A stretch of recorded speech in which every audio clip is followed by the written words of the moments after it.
Durand, à présent, Marc Ferracci. Là, la discussion n'a pas encore commencé dans l'hémicycle, mais il y a des tractations en coulisses parce que vous avez évidemment besoin de trouver des compromis, et notamment avec les Républicains, pour faire passer cette mesure.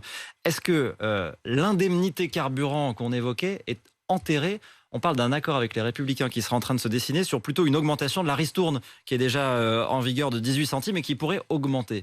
C'est fini pour l'indemnité, on va vers une ristourne plus durable? Alors, les discussions elles ont lieu entre le gouvernement, les oppositions, la majorité présidentielle, et moi je ne vais pas préempter l'issue de ces discussions. Néanmoins, ce que je peux vous dire, c'est qu'il y a un principe très clair qui a été posé à la fois par la Première ministre et par le ministre de l'économie.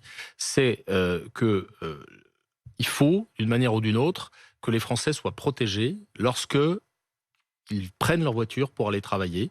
Il faut qu'ils soient protégés peut-être de manière un peu plus large encore lorsque leur voiture est un élément de leur vie quotidienne qui est totalement incontournable.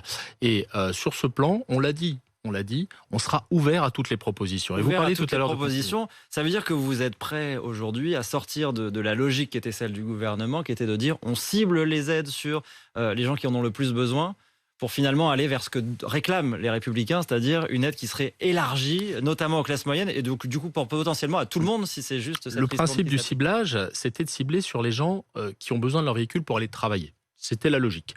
Maintenant, nous entendons les remarques de certaines oppositions qui nous disent certains retraités en zone rurale, certaines familles sont parfois contraintes sur ce sujet-là par les prix de l'essence. Et donc, nous avons toujours dit que nous pourrions réfléchir à un élargissement du périmètre des personnes concernées par les aides. Donc c'est la logique, je pense, des discussions qui ont lieu en ce moment.